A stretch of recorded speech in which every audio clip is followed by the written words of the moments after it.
Now, it's been called a criminal cover-up on an industrial scale. The words of the former Secretary of State, Andy Burnham. Thousands of people were infected by contaminated blood products in the 1970s and 80s. Factor VIII, a clotting agent given to haemophiliacs, was largely imported from the United States. Donors there were paid for their blood, and they included drug addicts, prison inmates and prostitutes. Many people have since died of HIV, AIDS or complications of hepatitis C. Survivors are calling for a public inquiry, and the Prime Minister was asked about it this week in the Commons.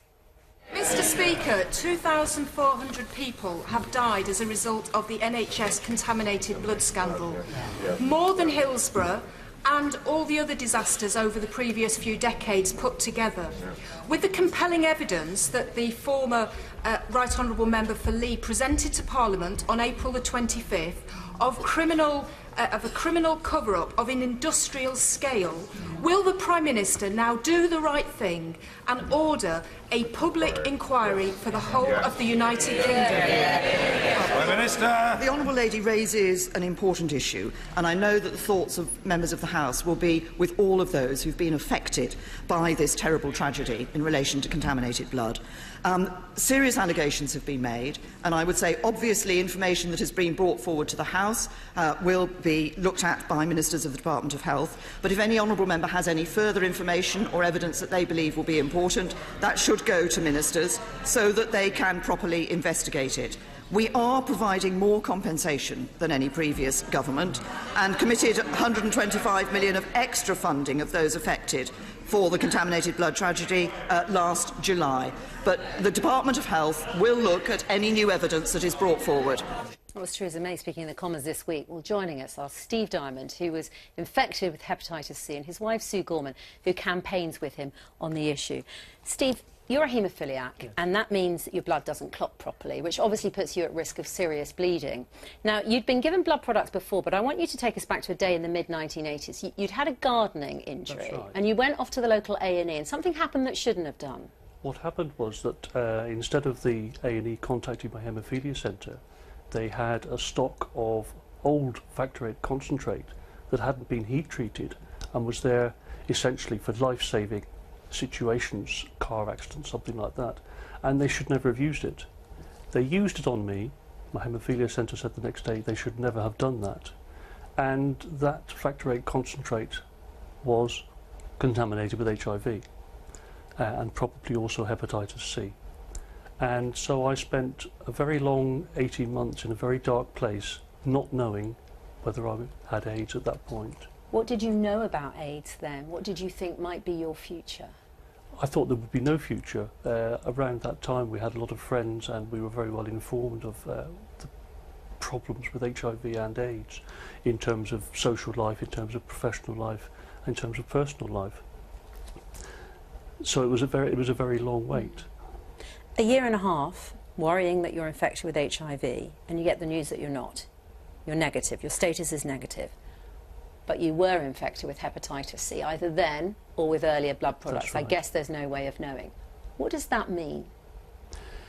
That means your life is devastated, because not only the medical complications of having to live with hepatitis C, but also the idea that the state designed to protect you, the health service designed to look after you, seem to have at best recklessly and at worst deliberately poisoned you and then subsequently betrayed you by just lying about the causes and the range of knowledge that they had about these contaminated blood products. What's worse, the health condition or that sense that you've been betrayed? I think it's very difficult to untangle both, but it certainly creates life lived in a very, very dark place. Yeah. And for you too, you're Steve's wife, Sue, and you've lived every moment of this with him and you campaign alongside him. What for? What do you want? What we want is, I think fundamentally, respect from the powers that be for what was done to the haemophiliac community in the 70s and 80s, but also recognition of the devastation in our lives. For example, it was impossible to get life insurance in the high credit days of the 90s. So no mortgages, no car loans, and also no life insurance. So everybody lives with financial uncertainty. there are another generation now coming through who lost their parents, many of whom it was never talked about in the family to spare the child the stigma of being an AIDS family. And so they are now coming through and looking for answers as to what happened to their families. We heard the request there in the Commons for an inquiry. There have been 2 already. Why do you think there should be another one? I think the asking for an inquiry now is a measure of almost desperation, because yes, Archer was very good, but it didn't have the powers to compel evidence. Penrose was restricted to Scotland. And we had promises as a result of the Archer inquiry, following a judicial review. The government actually started making promises, including David Cameron's promise of transparency and full and proper compensation.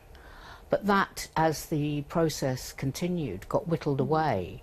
And the last thing that we've been offered is a very small income for the majority of people with hepatitis C who get nothing at the moment, and the people with HIV losing half their income.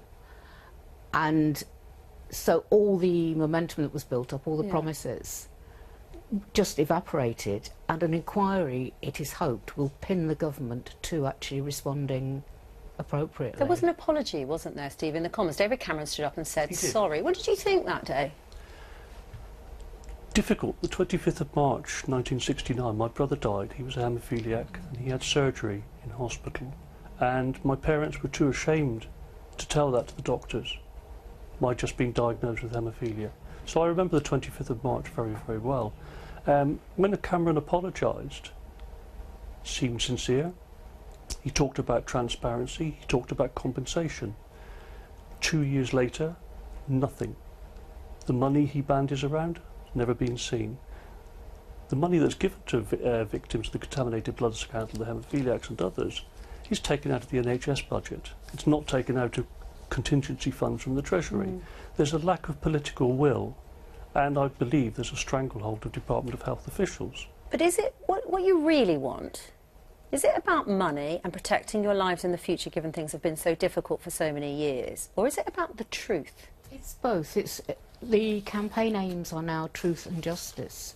Truth is people want to know why it happened, how it happened, and with the increasing number of documents showing clear negligence to be on the mild side, but obviously elements of research being done on patients, the doctoring of records to show that people were alcoholics rather than haemophiliacs who'd been treated.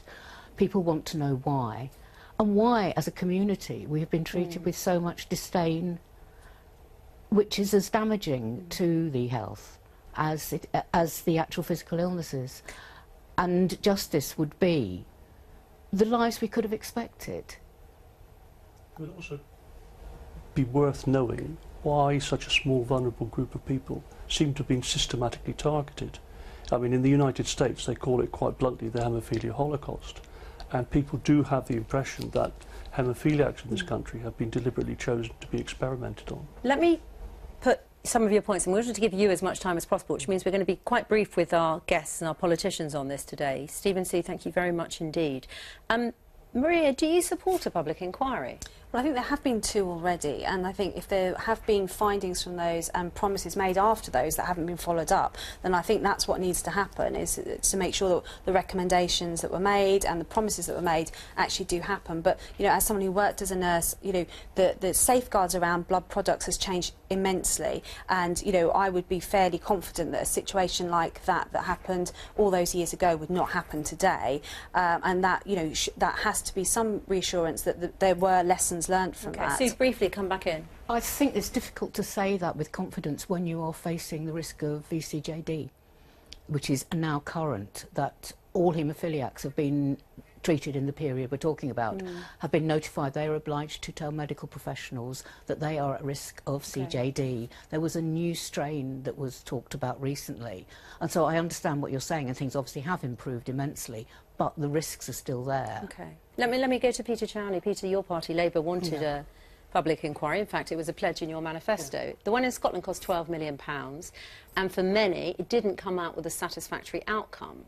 Is this really the right way to go? Well, I think it is. I mean, I think particularly with there may have been previous inquiries, but I think with the information that's available now, it needs to be looked at again. I mean, it's been going on so long. I don't think any government has it's not a political issue, because I don't think any government has kind of covered themselves in glory over this. But I think we need to get to the bottom of this and find out the truth of both how the negligence took place in the first place, and how the cover-ups could have happened as well, and also the compensation issue too. But I think only another sort of full open public inquiry where all those things are taken into account again, and we really go into what happened under all those governments intervening, that will get to the bottom of it. Steve, the Prime Minister seemed pretty unequivocal. Do you hold out any hope that there will be another inquiry? I think she will continue to refuse because she's being told to refuse it. I think Andy Burnham is a very determined and sincere and decent man, and I think he will push forward his demands for an inquiry. And also, families are now taking the government to court. So I think inevitably the government will have to concede and set up an inquiry. But I think there's a general principle in recent events, for example Hillsborough and the Grenfell Tower, is that the state's responsibility, calling and duty to protect its most vulnerable citizens is really called into question. Okay. Steve and Sue, thank you very much for joining us.